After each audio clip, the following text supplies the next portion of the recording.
오늘 인물설교 20번째 시간입니다. 인물설교 20번째 시간, 다윗에 관한 네 번째 설교입니다. 좋은 날씨는 사막을 만든다. 우리 주보에는 날씨가 맑으면 사막을 만든다. 같은 말이죠. 그런 제목으로 하나님 말씀 증거하도록 하겠습니다. 우리가 지금까지 네 번의 시간에 걸쳐서 우리가 들어왔듯이 이 세의 8번째 막내 아들이 우여곡절 끝에 드디어 이스라엘 전체에 남유다만이 아니라 북이스라엘까지 포함한 모든 이스라엘의 왕으로 등극하게 됩니다. 처음에는 어떤 왕으로 시작했습니까? 예루살렘에서 유다지파의 인증만 받았던 유다지파의 왕이었지만, 그러나 이스라엘 전역으로 그의 지배와 통치를 넓혀가기 시작했던 것이죠. 그래서 우리가 읽었던 사무엘하 11장, 우리 읽은 말씀, 그 앞절의 말씀들을 조금 살펴보면, 6장, 7장부터 우리가 좀 살펴보면, 특별히 7장부터 10장까지가 다윗의 치적을 노래하는 장면으로 가득 차 있습니다. 또한 전쟁에서 그의 승리와 그의 활약상을 잘 보여주고 있다는 거죠. 그 중에 우리가 지난번에도 7장을 보았는데, 잃어버렸던 하나님의 법궤가 예루살렘으로 들어오잖아요. 이제 가져오게 되죠.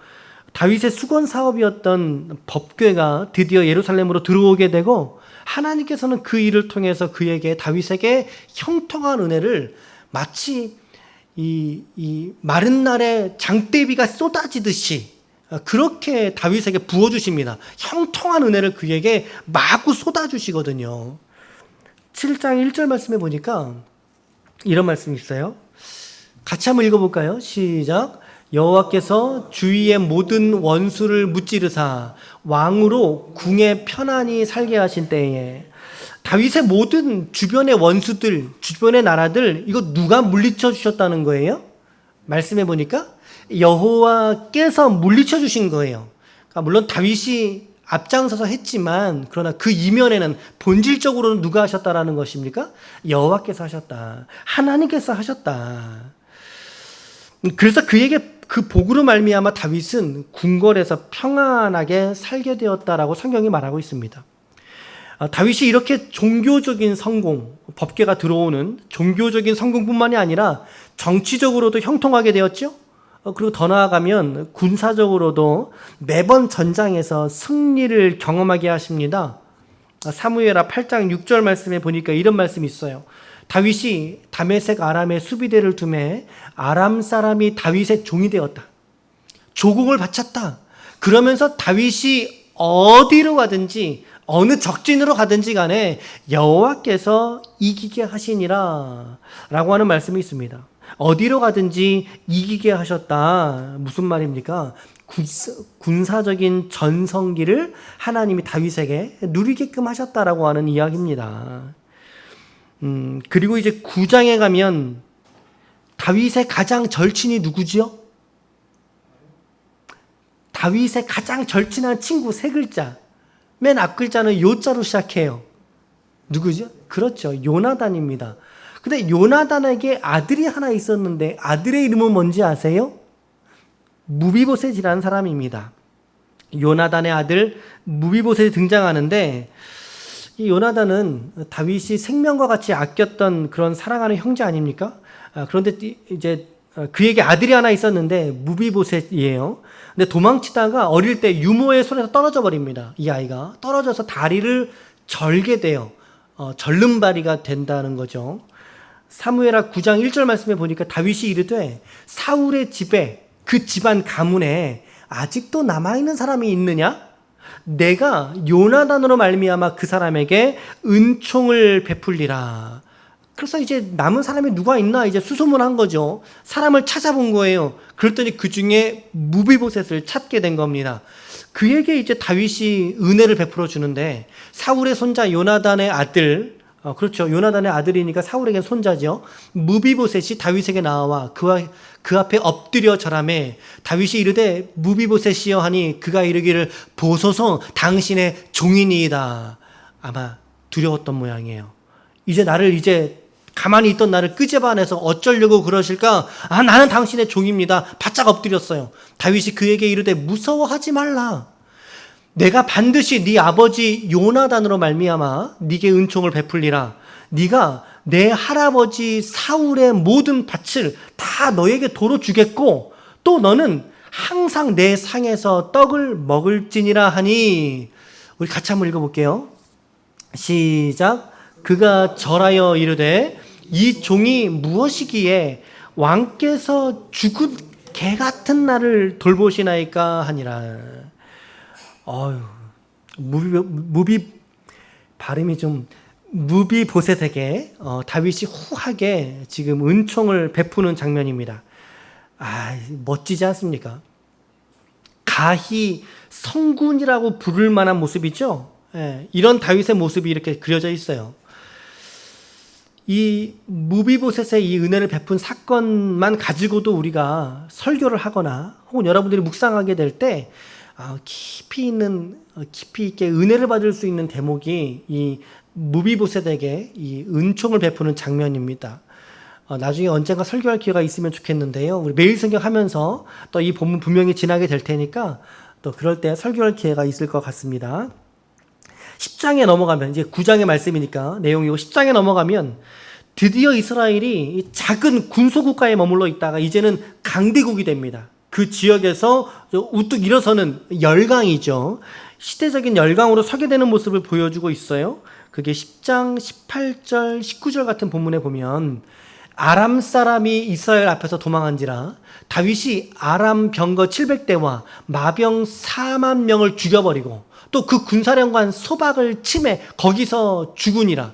한 400명을 마병 4만 명을 죽이고 그의 군대 장관도 역시 죽이게 되는 거죠. 19절 말씀에 하다데셀에게 속한 왕들이 자기가 이스라엘 앞에서 패함을 보고 이스라엘과 화친하고 그 이스라엘을 섬기니 그러므로 아람 사람들이 두려워하여 다시는 암몬 자손들을 돕지 아니하니라. 이 사무엘 한 마지막 본문이에요. 마지막 장인데 이 대목조차도 이 아람이라는 나라, 이 나라들이 이스라엘에게 패전했다는 소식, 이것을 전하면서 마치고 있습니다.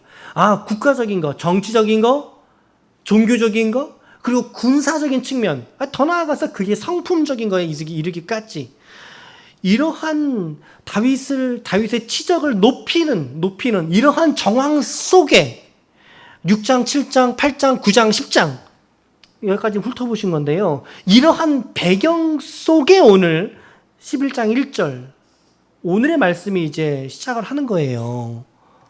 우리 전에 있던 배경들을 이해하셨다가 이 말씀 들어가자고요. 그 해가 돌아와. 새 번역에서는요, 다음 해 봄에 이렇게 번역해주고 있어요. 새 번역에서는. 근데 쉬운 성경에서는 이렇게 번역합니다. 봄이 오면 왕들은 전쟁터에 나갑니다. 그러나 다윗은 나가지 않았다는 것입니다. 다시 한번 제가 이 말씀 읽어볼게요. 그 해가 돌아와 왕들이 출전할 때가 되었지만 다윗은 요압과 그에게 있는 그의 부하들과 온 이스라엘의 군대를 보내고 그들이 암몬 자손을 멸하고 랍바를 에워쌌을 때 다윗은 예루살렘에 그대로 있더라. 이게 어떤 상황이죠? 이 말씀이 1절 말씀이 어떤 상황이에요? 다윗에게 지금 다윗을 유리하게 해석하게 하는 말씀입니까? 아니면 다윗에게 불리한 말씀입니까? 이 말씀은 불리한 말씀이에요. 그죠? 다윗이 전쟁터에 나가지 않았다는 것을 말씀하고 있는 거예요. 나가지 않는 거죠. 전쟁을 예비하지도 않았고 지금 그 해가 돌아왔다고 하니까 한 해가 지난 거예요. 다음 해예요. 그래요. 다음에 봄이 된 거예요. 당연히 나가 있어야 될 전쟁의 자리에 다윗은 나가지 않았고 그 전쟁을 예비하거나 준비하지도 않았다. 그러면서 그는 예루살렘에 그대로 있더라. 저 그대로라고 하는 단어가 갖고 있는 뉘앙스가 어떤 거겠어요? 다윗이 나갈 자리에 나가지 않았다라고 하는 것을 고발하고 있는 내용 아니겠습니까? 왜 이럴까요? 다윗이 왜 이럴까요? 한번 여러분 생각해 보세요. 다윗이 왜 전쟁이 당연히 나가 있어야 될 그 현장 그 자리에 다윗이 나가지 않고 그대로 머물러 있을까요? 그 한 가지 이유는 저는 이렇게 묵상을 한 거죠. 많이 이겨봤다는 것입니다. 다윗이 많이 이겨봤다는 거죠. 자기가 굳이 나가지 않아도 요압이 군대 장관이거든요. 굳이 자기가 나가지 않아도 이미 많은 싸움에서 승리를 경험하고 누렸기 때문에 뭐 암몬과의 전쟁 그거 내가 없어도 충분해. 내가 없어도 충분하고 승리에 대한 애착이 없더라는 거죠. 그러니까 자기가 아니어도 충분하니까 대신 보냈고 그리고 나가지 않은 채로 있었다라는 것입니다. 그런데 이 1절 이후의 말씀이 중요해요. 1절 이후에 그가 보여준 행동이 무엇이냐면 2절이 이제 1절 다음이죠. 우리 2절 말씀 같이 한번 읽어볼게요. 시작. 저녁 때에 다윗이 그의 침상에서 일어나 왕궁 옥상에서 거닐다가 그곳에서 보니 한 여인이 목욕을 하는데 심히 아름다워 보이는지라. 이 2절의 말씀을 여러분 잘 관찰해 보시면 제가 지금 이제 빨간색으로 조금 표기를 해놓긴 했는데 잘 관찰해 보시면 몇 가지 이 정황에 대한 정보를 우리에게 이렇게 노출시켜주고 있거든요. 첫 번째는 침상에서 다윗이 일어났던 시간이 언제 일어났죠? 말씀해 보면 언제 일어났어요? 저녁 때 일어납니다. 저녁 때. 저녁 때에 다시 보여드릴까요? 저녁 때가 되매 그렇죠? 다윗이 침상에서 일어나라고 말하죠. 도무지 언제 잔지는 우리가 추측할 수는 없지요. 언제 잤을까요, 다윗이? 뭐 전날 저녁에 뭐 9시나 10시경부터 잤는지 아니면 새벽을 어떻게 꼴딱 새고 잤는지 우리는 뭐 성경에 기록이 없으니까 추측할 수밖에 없지만 그러나 한 가지 분명한 사실은 오래도록 다윗이 뒤척이다가 잠자리를 뒤척이다가 늦은 시간에 일어났다는 사실입니다. 늦은 시간에 일어났다. 잠언서 20장 13절 말씀은 이런 말씀이에요. 너는 잠자기를 좋아하지 말라. 내가 빈궁하게 될까 두려우니라. 내 눈을 뜨라. 그리하면 양식이 족하리라 라고 하는 말씀이 있어요. 그리고 이사야서 말씀에도 보면 이스라엘의 파수꾼들은 맹인이요 다 무지하며 벙어리 개들이라. 짖지 못하며 다 꿈꾸는 자들이고 다 누워있는 자들이고 다 잠자기를 좋아하는 자들이다 라고 말씀하고 있어요. 파수꾼이 파수꾼의 일을 안 한다라는 거예요. 여러분 잠자기를 좋아하는 자들의 영적인 상태가 바로 이렇듯 무지하여서 짖지 않는 개와 같다 라고 성경이 말씀하고 있는데 오늘 다윗이란 자가 그것도 임금이라고 하는 사람이 부하들을 전쟁터로 다 올려보낸 이후에 이 왕이라는 작자가 저녁 때가 돼서야 느지막이 자기 침상에서 일어날 수 있느냐는 거죠. 이것이 왕의 특권일까요? 뭐 왕이면 당연히 이렇게 해야 될까요? 그래도 이건 아니죠. 저녁이 돼서야 느지막이 침상에서 일어났다? 목사님 그거 아닐 수도 있지 않습니까? 그때까지 잠잔 거 아닐 수도 있어요. 라고 이제 다윗을 옹호하시는 분들이 말씀할 수 있는데 그래 좀 양보를 해서 그게 아니다 하더라도 이 말씀에는 걸리는 거예요. 이 말씀에 걸리는 거죠. 같이 한번 읽어볼까요? 이 말씀 시작. 문짝이 돌적이를 따라 도는 것 같이 게으른 자는 침상에서 도우느니라. 그러니까 잠잔 건 아니에요 라고 할지라도 게을러지게 된 것입니다. 게을러지게 된 것을 우리가 발견할 수 있습니다. 자기 부하들의 생명이 왔다 갔다 하는 그 사이에 왕이 이렇게 게으르고 흐트러진 모습을 보일 수 있겠느냐 이거죠. 첫 번째 질문이 이거였고요. 일어난 시간에 관한. 두 번째 관찰되는 몇 가지는 그가 일어났던 장소가 어디죠? 일어나서 어디로 갔어요? 왕궁 옥상이라고 말하고 있습니다. 옥상에서 1절 말씀에 분명히 왕들이 출전할 때라고 이 시점을 밝히고 있는데 그럼 다윗이 어디 있어야 되는 거예요? 전장에 있어야 돼요? 옥상에 있어야 돼요? 천장으로 나갔어야지 맞지요. 그런데 이 사람은 지금 옥상에 있어요. 왕궁 옥상에 있었어요. 전쟁의 한복판에서 그와 함께 생명을 같이 하고 있는 부하들과 함께 뛰고 있는 것이 아니라 다윗은 자기 옥상에서 머무르고 있는 시간이다. 그런데 그 옥상에서 그가 뭘 했을까요? 이제 세 번째인데 세 번째 느지막이 일어났어요. 그가 옥상으로 올라갔어요. 옥상에서 그가 했던 행동이 뭐냐는 거죠. 말씀에 잘 보시면 그가 왕궁 옥상에서 뭘 했다고 기록되어져 있습니까? 거닐었다라고 말씀하고 있습니다. 거닐었다. 다윗을 조금 옹호해 보자고요. 아니 올라가서 다윗이 올라가서 기도할 수도 있지 않았겠습니까? 옥상이 뭐가 중요합니까? 만약에 그가 옥상에서라도 기도했다라면 자기 민족의 구원이나 그 전쟁에서의 승리를 위해서 하나님께 기도하는 그런 간구 있잖아요. 그런 기도들 대표적으로 성경에 보면 크게 두 가지의 경우가 있잖아요. 모세가 이제 아말렉하고 전쟁할 때 손을 들고 기도했을 때는 이스라엘 백성들이 승리합니다. 그런데 아이고 힘들어서 내릴 때는 이스라엘이 지거든요. 그 좌편에 우편에 아론과 훌이 그 손을 들고 기도하잖아요. 이러한 백성들의 전쟁을 위한 기도를 그가 만약에 그 왕궁 옥상에서라도 했다면 얼마나 좋겠어요. 얼마나 좋겠어요. 사무엘상 12장 23절에 보면 내가 너희를 위하여 기도하기를 쉬는 죄를 범치 아니하겠노라 라고 사무엘이 작정하고 다짐하잖아요. 이러한 종류의 기도, 백성들을 위한 기도, 이것이 옥상에서 이루어졌다면 얼마나 좋겠냐고요, 이것이. 그런데 다윗에게는 전혀 이런 기도의 그림자조차, 기도의 기억도 찾아볼 수가 없었다. 그냥 건인 거죠. 뒷짐을 딱 쥐고 건인 거죠. 무슨 생각을 했을지는 모르겠어요. 그런데 여러분, 이 건일다라고 하는 단어가 히브리어 단어 건일다라고 하는 단어의 어근으로 들어가면 이 단어가 죽는다, 죽다라고 하는 단어하고 연결이 된다는 거예요. 이 단어 연결이 돼요. 그러니까 여러분, 다윗이 거닐었다?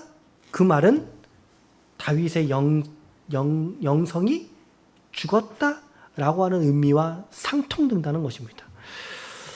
다윗이 하나님을 향했던 그 시선, 그리고 이제 그 긴장감 있잖아요. 블레셋의 골리앗을 향해 달려가던, 너는 칼과 창으로 내게 오지만 나는 너에게 만군의 여호와의 이름으로 달려가노라 라고 했던 그의 정신은 어디로 간 데 없고, 그의 온전했고 완전했던 신앙의 세계가 지금은 마치 거닐다, 죽다, 죽은 자와 같이 신앙적으로 죽어버린 거예요. 지금 이 다윗이 아무런 기능조차 할 수 없음을 보여주는 그런 대목이라는 것이죠. 여러분 왜 이렇게 됐을까요? 우리의 사랑하는 다윗이 어쩌다가 이 지경이 되었을까요? 기도의 사람 다윗이 말이죠. 물맷돌로 골리앗의 이마를 쳤던 용장 다윗이 주는 나의 목자여 나를 환난 중에 지키시는 자가 하나님이십니다 라고 고백했던 다윗의 모습이 어디로 온데 간데가 없고, 어쩜 이렇게 심심한 다윗만 남았는지 모르겠어요. 얼마나 심심해요. 다윗이 심심해 죽을 것처럼 보이지 않습니까? 이 모든 증거들이 보여주는 결론이 무엇이냐면, 오늘 제목과 관련이 있는데, 다윗에게 그 왕이라고 하는 자리에서의 그에게 허락되어진 인생의 날씨가 너무나 화창하기만 했다는 것입니다. 너무나 화창하고 너무나 맑았고 너무나 좋은 날씨만 그에게 쨍쨍 내려 쏘였다는 사실입니다. 그죠? 물론 그에게 고난이 있었어요. 도망자가 되기도 했었고, 하지만 그가 왕이 되고 난 이후에 오늘 사무엘하 우리 6장 7장부터의 이 사건들은 다윗이 승리하기 시작한 사건들을 이렇게 쭉 나열하고 있는 거죠. 어느 순간 한 번 이기고 만 것이 아니에요. 계속적으로 그가 나가는 모든 곳에서 하나님이 그에게 이기게 하시고 승리하게 하시는 일들을 그에게 주시잖아요. 모든 민족, 모든 전쟁에서 승리하게 하고 이기기 시작합니다. 8장, 9장, 10장 온통 다윗을 노래합니다. 성군 다윗을 묘사합니다. 그의 전적을 찬양하고 그를 높여주고 있었습니다. 왕이라고 하는 자리의 날씨가 맑아도 너무나 맑았다는 것입니다. 그래서 어떻게 되던가요? 잘 되던가요? 더 더 믿음이 더 좋아졌나요? 다윗의 믿음이? 아니죠. 어떻게 돼요? 영혼을 보던 눈은 점점 가리어졌고, 하나님과 눈물로 애통하고 교제하고 사귀던 그 친밀함은 어느덧 잊혀져 가버리고, 영적이었던 다윗의 눈이 이제는 그저 어느 한 남자의 육신의 눈으로 정욕과 육체를 탐하는 타락의 유혹에 그가 사로잡히게 되더라는 것입니다. 여러분, 다윗도 이렇게 돼요. 다윗도 이렇게 변질된단 말이죠, 여러분. 얼마나 안타까운 모습입니까? 그래서 어느 한 여인이 그의 시선에 쫙 들어온 거예요. 그의 시선이 들어오게 된 거죠. 2절 말씀에 2절 저녁 때에 다윗이 그의 침상에서 일어나 왕궁 옥상에서 거닐다가 그곳에서 보니 한 여인이 목욕을 하는 거죠. 어떻게 목욕했을까요? 제 주보에는 이렇게 좀 상당히 잘 이렇게 가릴 때 다 가리고 목욕을 한 것으로 이제 그런 그림을 올렸는데, 여러분이 밧세바 검색을 해보시면요, 이미지가 결코 이런 이미지가 아니에요. 예. 뭐 전라의 상태에서 이제 다윗이 이제 혹한 거죠. 그래서 어떤 사람은요, 다윗이 이 여인에게도 과오가 있었다, 오히려 이 여인이 의도적으로 접근했다, 라고 좀 이렇게 급진적인 해석을 하기도 합니다. 다윗이 산책하는 그 시간을 그 여인이 알아서 이동 경로를 알고 그 앞에서 이렇게 하지 않았느냐, 라고 하는 견해도 있습니다만, 어쨌든 중요한 것은 혹여 그러한 상황이 되었을지라도요, 여러분, 다윗의 영성이 지난날에 야전에서 뛰던, 전쟁터 야전에서 뛰던 그 영성, 펄떡펄떡 뛰어있던 그 영성으로 살아있었다라면, 궂은 날씨와 그리고 비바람을 맞으면서도 하나님의 은혜만을 구하면서 그가 살 수 있었다라면, 다윗이 결코 지금의 이 상황을 이렇게 반응하진 않았을 거예요. 그죠? 바로 엎드렸을 거예요. 하나님, 저로 하여금 죄를 짓지 말게 하옵소서. 엎드렸을 거예요. 기도했을 거예요. 그 여인을 가렸을 거예요. 그러나 이미 영적으로는 사막같이 변해버린 다윗의 그러한 척박한 마음이었기 때문에 그의 시선은 여느 육신을 가진 남자의 모습, 게다가 최고의 권력을 가진 남자죠. 그의 눈에 들어온 그 여인은 너무나 따기 쉬웠던 사과나무 열매처럼 보였을 것입니다. 여기서 봤다라고 하는 단어가 나오죠. 봤다. 저 위에 보니까 그곳에서 보니라고 하는, 저 보니, 봤다라고 하는 단어가 히브리 단어를 찾아보면 주목하여 보다라는 뜻입니다. 그러니까 지나가다가 흘낏 보고 지나쳐간 게 아니라 주목해서 봤다는 의미가 있고, 그리고 기쁘게 발견하다는 뜻이 있습니다. 기쁘게 발견하다. 그리고 주의하여 관찰한다 라고 하는 의미도 있어요. 그냥 지나가는 눈으로 보여서 본 게 아니라는 거죠. 의도적으로 그것을 찾아봤다는 의미가 될 수 있다는 것입니다. 주도적으로 본 거예요. 한 번 보고 또 보고 자꾸 보고 다시 본 거예요. 지나친 게 아닙니다. 보고 또 본 거예요. 주목하여 보고 기쁘게 발견한 듯이. 기쁘게 발견한 듯이 봤다는 게 어떤 뜻일까? 보고 또 쳐다보고 그렇게 봤다는 거죠. 이 본이라고 하는 단어가 이렇게 다양한 의미가 갖고 있어요. 그래서 다윗이 그 여인을 어떻게 합니까? 4절 말씀을 보시면 다윗이 전령을 보내어 그 여자를 자기에게로 데려오게 하고, 그 여자가 그 부정함을 깨끗하게 하였으므로 더불어 동침함에 그 여자가 자기 집으로 돌아가니라. 여기서 우리가 아멘할 수는 없어요. 그렇죠? 참 아멘하기 힘든 말씀이죠. 그 여인을 취했다는 뜻입니다. 누군지 알아봐라라고 그랬잖아요. 알아봤는데 그 여자가 처녀예요. 그러면은 그래 드려라. 문제가 안 되겠지요. 근데 누구라고 말하고 있습니까? 우리아의 아내 밧세바입니다. 유부녀예요. 유부녀. 근데 그 여인을 자기의 권력의 힘으로 그 여인을 취해버립니다. 물을 수 없는 죄를 짓고 맙니다. 물을 수 없는 죄를. 근데 이후로 11장의 모습에서는 다윗이 이 우리아를 죽이기까지 하거든요. 이 대목들 여러분들이 좀 집에 들어가셔서 한번 읽어보세요. 다윗이 어떻게 이렇게 용의주도하게 죄를 저지를 수 있었을까? 이런 배경에서 여러분 시편 51편에 참회시가 등장하게 되는 겁니다. 눈물로 자기 침상을 띄우는 참회와 회개가 다윗에게 있게 되는 그 동기가 바로 이 말씀에, 이 사건에 있다라는 것이죠. 오늘 다윗은 정확하게 삼진 아웃입니다.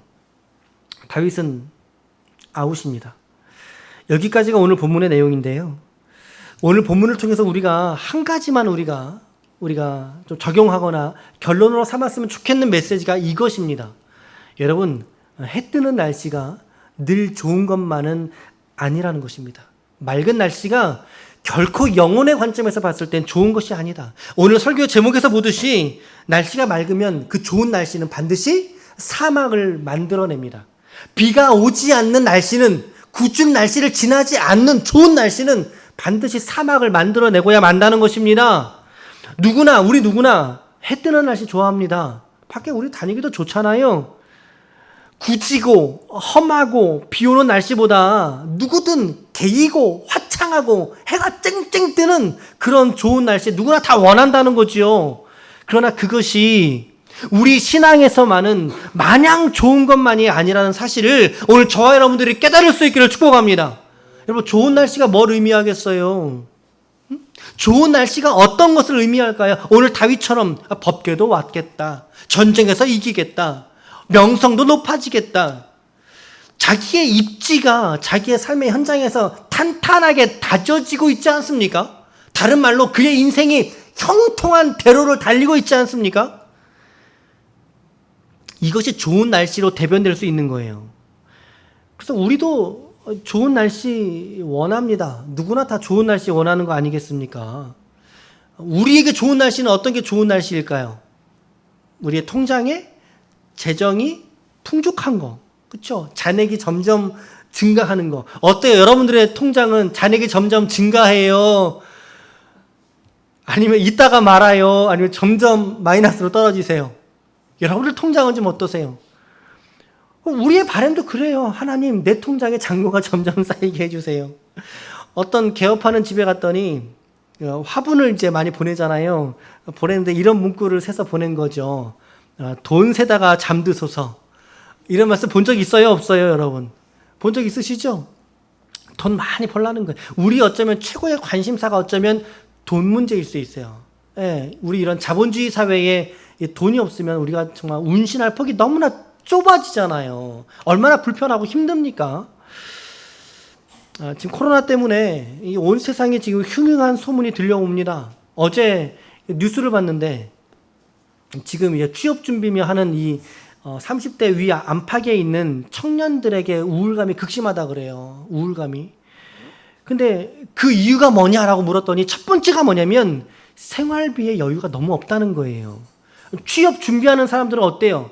취업을 해야지 뭐가 될 거 아닙니까? 근데 지금 정작 취업의 문은 점점 좁아지고 뭐 있던 그룹의 취업의 일정도 취소가 되고 뭐 이런 마당이니까 이제 그나마 학생이라면 뭐 부모의 슬하에서 학생들은 보호를 받고 자라잖아요. 학생이라는 신분 때문에. 그런데 이 취준생들, 이 30살 위아래에 있는 요 밀집도에 있는 사람들이 그런 우울증의 이유가 생활비가 참 여유가 너무나 없어서 쪼들리는 생활이 반복되다 보니까 우울한 정서가 찾아온다라는 거죠. 그래서 우리들은 원하는 거예요. 어떤 걸 원합니까? 생활비도 넉넉했으면 좋겠다.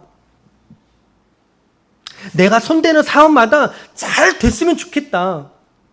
내가 좋은 직장에 들어가면 좋겠다. 우리의 자녀들이 좋은 대학에 딱딱 들어가고, 내가 뭐 청약을 뭐 했을 때 딱딱 당첨되고, 내가 노후 준비까지 그냥 뭐 수천만 원이 준비되어져 있고, 딱딱 그렇게 되어져 있으면 좋겠다. 내 인생. 365일 24시간. 내 20년, 30년 나의 인생이 온통 맑은 날씨로 가득 차 있으면 좋겠다. 라고 할 때 과연 여러분들의 신앙은 어떻게 될지 생각해 보셨습니까? 그것을 바라보고 그것을 묵상할 수 있는 것이 신앙의 힘이거든요, 여러분. 과연 우리에게 맑은 날씨만 하다 보면 우리의 신앙은 어떻게 될까요? 그 삶 속에서 우리가 하나님을 더 찾고 하나님을 더 간구하고 우리가 더 기도하는 삶을 살까요? 아니면 하나님보다 다른 만족을 쫓아 살아갈까요? 두 번째일 확률이 여러분 죄송합니다만 99.99999%라고 저는 생각합니다. 예, 하나님이 아닌 다른 것을 추구하면서 살아갈 거예요. 분명히 많은 사람들이 경험해 본 바 인생은요, 형통해지면 그 중에 10중 8, 9은 반드시 하나님에게서 멀어져 갑니다. 반드시 하나님에게서 멀어져 갑니다. 물론 다 그런 것은 아니겠지만 일반적으로 그렇다라는 이야기입니다. 목사님, 저는 안 그럴 것 같은데요 라고 여러분들의 믿음과 신앙을 오늘 자랑하거나 확신하지 마시길 바랍니다. 겸손하게. 우리 모든 인간들에게는 목마름이 다 있어요. 근데 그 중에서도 신적 존재, 하나님이 아니시고서는 결코 채워질 수 없는 그런 목마름이 인간에게 반드시 있거든요. 모든 인간에게 있어요. 그런데 사단은요, 마귀는요, 그것을 하나님만이 채울 수 있는 그것을 세상의 물질을 통해 채우라고 말합니다. 나의 문제 해결을 통해서 채우라고 말합니다. 너가 오늘 바라고 원하는 바 너의 소원을 이루는 것으로 채우라고 말합니다. 이런 따위의 것들로 우리의 마음에 하나님을 향한 추구를 바꾸어 버렸단 말이죠. 오늘 다윗이 우리가 원하는 형통과 부와 명예, 성공 전부 다 가졌거든요. 근데 넘어지더라 이거예요. 넘어지더라 이거죠. 차라리 가난했으면 나을 뻔했는데, 차라리 병들었으면 나을 뻔했는데, 가난하고 고난 중에 눈물을 흘리고 도망자였던 시절에는 오직 하나님 바라보고 살았는데, 그런데 하나님이 잘되게 하시고 형통하게 하시니까 어떻게 돼요? 점점 하나님보다 자신의 삶, 자신이 가진 것, 자신이 가질 수 있는 것을 주목하여 보니까 여인이 보이기 시작한 거죠. 여인이 보인 거잖아요. 그 욕심으로 인해서 다윗의 마음이 어느덧 사막처럼 피폐하게 만들어지게 되었다는 것입니다. 여러분, 인간이 사실 이 정도밖에 안 되는 게 인간이에요. 저와 여러분들도 마찬가지라는 거죠. 마찬가지입니다. 마찬가지. 저도 제가 허리가 종종 아파요. 허리가 이제 종종 아파요. 1년에 한두 번은 좀 놀래거나 해서 아플 때가 있어요. 제가 연세 정형외과 아시죠? 방학동에 몇 년 전에 이제 허리가 아파서 그 병원에 갔어요. 일반 사람들은 허리뼈가 몇 개인지 아세요? 허리뼈가 몇 개예요? 등에서 허리뼈가 일반적으로는 5개가 허리뼈로 구분을 한다 그래, 5개를. 근데 저 이렇게 엑스레이를 찍고 검사를 했더니 그 의사 선생님이 우리 그 목사님은 허리뼈가 6개네요 그러시는 거예요. 6개네요.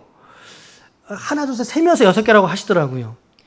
대부분 90%는요, 허리뼈가 5개입니다. 그런데 나머지 10%의 5%는 허리뼈가 4개인 분이 있고, 나머지 5%는 허리뼈가 6개인 경우가 있다 그래요. 왜? 그래서 우리 이게 나이가 들면 허리 이렇게 꼬부라지시는 분들이 있죠. 그런 분들은 허리뼈가 6개인 분들이 허리의 지지력이 약해서 이렇게 좀 이렇게 넘어간다고 앞으로 쏠린다 그래요. 그러니까 어쩌면 제가 나이가 들면 그렇게 좀 구부러질 확률이 있다는 것입니다. 행여라도 제가 허리가 놀랄 때가 있어요. 놀래서 눕게 되면요, 정말 아무것도 못해요. 왼쪽 오른쪽으로 돌지도 못해요. 그냥 가만히 누워 있어야 돼요. 그렇게 우리가 시간을 보내면서 저도 있던 시절이 있었어요. 그때 제가 누워 있을 때 하나님 앞에 기도하는 제목이 있습니다. 하나님, 제가 허리가 아파서 이렇게 누워 있으면 제가 신도범교회 부교육자 있을 때니까, 하나님, 제가 교회 일을 못 합니다. 제가 이렇게 사역을 못 합니다. 저를 좀 빨리 도와주셔서 낫게 해주세요. 이제 그러다가 한 2, 3일 지나죠. 지나면 좋아지거든요. 며칠 새에 좋아지면 어느새 아플 때에 하나님께 드렸던 그 기도의 감수성, 하나님을 느꼈던 그 감수성이 어느덧 싹 사라지고 없어요, 여러분. 내가 언제 그랬냐는 듯이 그 기도와 그 마음이 어디로 간지 모르게 싹 사라져 버린다라는 거죠. 내가 병들고 내가 고난 중에 있을 때에는 하나님이 전부인 것인 것 마냥 그분의 은혜를 갈망하더라도 어느새 하나님이 고쳐주시고 하나님이 건강하게 해주시고 하나님이 다시 한번 은혜를 주신다면 우리들은 내가 언제 그랬냐는 듯이 막 혼자 다니는 거죠. 그러다가 이제 또 하나님이 매를 대시면 또 한번 넘어지면 그때야 또다시 하나님에 대한 감수성이 살아나는 거죠. 하나님, 저 아파요. 하나님, 저 힘들어요. 이러고 주님을 찾게 되더라는 것입니다. 여러분, 이게 허리만 그럴까요? 아니죠. 우리의 돈 문제도 마찬가지입니다. 재물, 집 문제, 명예, 남편 문제, 자식 문제, 내가 구하는 모든 것들이 전부 다 이 똑같은 원리에 적용을 받는다라는 것이지요. 그러기에 하나님은 당신의 자녀들에게 좋은 날씨와 그리고 굳은 날씨를 함께 주시는 하나님이신 줄로 믿으시길 바랍니다. 여러분, 여러분들의 인생 속에 날마다 우리에게 맑은 날만 있다면 반드시 우리는 존재적으로 죄를 향하여 갈 수밖에 없는 존재들입니다. 이것을 오늘 본문에서 우리는 오늘 깨달아야 할 줄로 믿습니다. 여러분, 지나치게 혹은 과도하게 여러분 인생의 형통함에 집중하지 마십시오. 나 꼭 이렇게 되어야 돼. 이렇게 잘 되어야 돼. 그것에 지나치게 몰입하지 마십시오. 그 결과로 하나님과 멀어진다니까요. 예. 믿음의 눈이 육신의 눈으로 바뀌어진다니까요. 또 이와 반대로 너무나 고난에도 여러분 집중하지 마십시오. 고린도전서 10장 13절 말씀, 우리 이 말씀 함께 믿음으로 읽어봐요. 시작. 사람이 감당할 시험 밖에는 너희가 당한 것이 없나니 오직 하나님은 미쁘사 너희가 감당하지 못할 시험 당함을 허락하지 아니하시고 너희 시험 당할 즈음에 또한 피할 길을 내사 너희로 능히 감당하게 하시느니라. 아멘. 로마서 8장 26절에 보니까 이와 같이 성령도 우리의 연약함을 도우시나니 우리는 마땅히 기도할 바를 알지 못하나 오직 성령이 말할 수 없는 탄식으로 우리를 위하여 친히 간구하시느니라. 나에게 극심한 고난이 있는 그 아픔이 극심하게 찾아왔습니까? 그래서 내가 마땅히 기도할 것조차도 내가 알지 못하고 내가 전전긍긍하고 있을 때조차도 주의 성령께서 탄식하는 마음으로 나를 위하여 하나님께 기도하고 계시다라는 거예요. 고난중에 있는 성도를 향하여 주의 성령께서 이와 같은 기도로 우리를 섬기고 계신다라고 하는 거죠. 그러니 여러분, 고난을 지나가게 될 때에 하나님은 능히 그 고난을 감당할 수 있게 만드시는 줄로 믿습니다. 우리가 고난을 지나가며 하나님께 부르짖을 때에 우리 안에 계신 성령은 우리보다 말할 수 없는 탄식으로 저와 여러분들을 위하여 기도하시는 줄로 믿습니다. 그래서 성도들에게 고난과 연단은 오히려 하나님을 만나게 하는 통로가 된다는 것이죠. 여러분들이 고난 중에 하나님께 부르짖었던 기도를 오늘 잊지 마십시오. 그렇다면 형통도 누가 주는 거예요, 여러분? 형통도 누가 줘요? 하나님이 주시는 거예요. 그렇다면 불통도 누가 주세요? 불통도 하나님이 주시는 거예요. 자, 건강한 것도 누가 주세요? 하나님이 주시는 거예요. 내가 병든 것도 그러면 누가 주시는 거예요? 하나님이 주시는 거예요. 자, 이 원리라면요, 이 세상에 재난이 없이 평강한 것도 하나님 주시는 거지만 난리와 홍수가 일어나고 재난을 주시는 것도 역시 누가 주시는 거예요? 하나님이 주시는 거예요. 자, 그렇다면 우리의 마음은, 그렇다면 이 하나님이 주시는 인생 속에서 우리는 어떤 믿음을 가져야 될까라고 하는 질문이 오늘 우리의 결론이란 말입니다, 여러분. 우리의 결론. 우리 어떻게 할까요, 그러면? 어떻게 해야 될까요? 이 흉흉한 소문이 들려오는 세상, 재난이 들려오고 홍수가 있고 사람들이 죽어나가는 이 세상 속에서 과연 우리는 어떤 믿음을 가져야 될까요? 이것이 다음 주에 우리가 이야기할 신앙의 결론과도 연결되어지는데요. 바로 이겁니다. 바로 이겁니다. 같이 함께 읽어볼게요. 시작. 형통한 날에는 기뻐하고 공고한 날에는 뒤돌아보아라. 이 두 가지를 하나님이 병행하게 하사 사람이 그 장래의 일을 능히 헤아려 알지 못하게 하셨느니라. 아멘. 형통한 날에는 뭐 하시라고요? 그 형통함으로 인해서 여러분 기뻐하십시오. 기뻐하는 인생이 되십시오. 하지만 공고한 날도 우리에게 찾아와요. 돈을 잃은 날, 건강을 잃은 날, 관계를 잃은 날이 찾아온다고요. 그런 날에는 뭐 하라고요? 뒤돌아보시라고요. 내가 살아온 인생길을 뒤돌아보시라고요. 그러면서 하나님이 이 두 가지를 인생에게 어떻게 주신다는 거예요?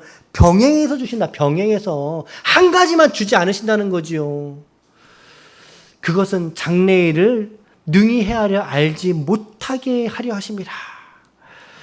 알지 못하겠다는 말은 어떤 말일까요?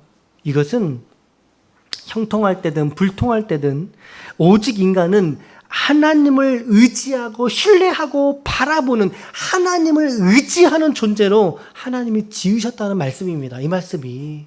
여러분, 형통할 때에도 하나님 의지할 수 있길 바랍니다. 여러분들이 불통할 때에도 하나님 의지하시길 바랍니다. 여러분들의 통장에 돈이 들어왔을 때에도 하나님을 의지하시길 바랍니다.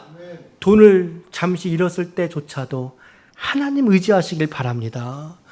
내 인생에서 좋고 나쁘고 내가 오늘 경험하는 날씨가 오늘은 어떠한가, 오늘은 날씨가 좀 개었네, 아이고 오늘은 비가 오게 생겼네, 이것이 우리가 중요한 것이 아니라 내가 나의 삶의 모든 순간에서도 하나님을 의지하고 붙잡고 있는가, 나는 하나님과 동행하는 인생이 되고 있는가. 여러분, 이것만이 저와 여러분들의 인생 속에서 가장 중요한 가치인 줄로 믿으시길 바랍니다. 그래서 인생의 결국을 다 들었으니 오직 하나님을 경외하는 인생으로 여러분들의 삶의 현장 속에서 서실 수 있기를 예수님의 이름으로 축복합니다. 우리 마지막 말씀, 이 말씀 읽고 결론의 말씀 드리고 마치겠습니다. 전도서 12장 13절입니다. 시작. 일의 결국을 다 들었으니 하나님을 경외하고 지킬지어다. 이것이 모든 사람의, 전도서 말씀의 결론입니다. 마지막 절입니다. 이 말씀이 마지막 절 13절 14절이 있는데, 앞서 말씀드린 것처럼 다윗이 전성기를 한참 구가하다가 밧세바 사건을 정점으로 찍고 그의 인생은 하락의 길로 돌아섭니다. 터닝 포인트의 지점이 바로 밧세바 사건이었습니다. 이후로 그의 아들 압살롬의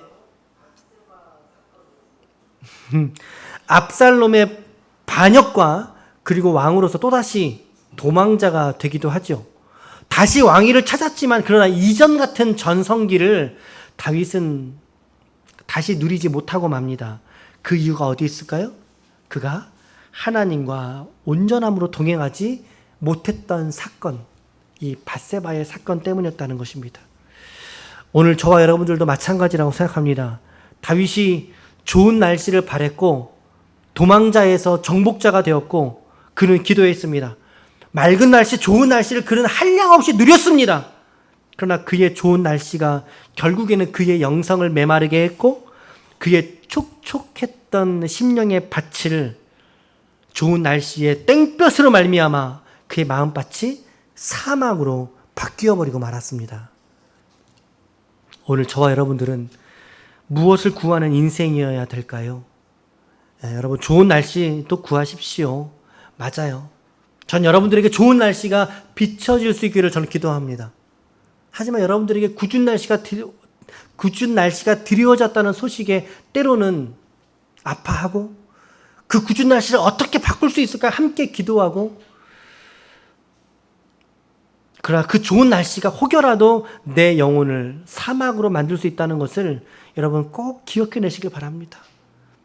여러분, 두려워할 줄 아셔야 돼요. 무서워할 줄 아셔야 돼요. 나에게 자꾸만 좋은 일이 계속 있다? 그럴 때는 내가 두려워할 줄 알아야 돼요. 아이고, 왜 나에게 이런 일이 자꾸 있을까? 좋은 일이 생기면 생길수록 우리의 영성은 더 낮아질 수 있어야 된다는 거죠. 그러나 그와 반대로 고난 중에 오늘 있는 성도가 계십니까? 그 고난이 더욱 하나님을 의지하게 만들고 기도의 자리로 이끌 수만 있다면 여러분, 그 고난은 세상이 말하는 불행이 아니라 믿음에 있어서는 하나님을 만나게 되는 기회가 될 줄로 믿습니다. 고난의 그 터널을 믿음의 눈을 가지고 나올 수 있기를 바라요. 오늘 아무쪼록 오늘 다윗의 모습을 통해서 좋은 날씨 속에서도, 그리고 여러분들의 인생에서의 궂은 날씨 속에서도 하나님을 온전히 신뢰하고, 에베네셀의 하나님이라 그랬습니다. 여기까지 나를 도우신 그 하나님을 결코 잃어버리지 마십시오. 그 하나님을 믿음으로 고백하심으로 말미암아 여러분들의 삶의 어떠한 모습에서도 하나님과 영적으로 더욱 온전하게 연합되어 살아가실 수 있는, 오늘에 들려오는 흉흉한 소식 속에서도 믿음을 잃어버리지 않고 살아가실 수 있는 하나님의 거룩한 종들이 다 되시기를 예수 그리스도의 이름으로 간절히 축원합니다. 축원합니다. 아멘.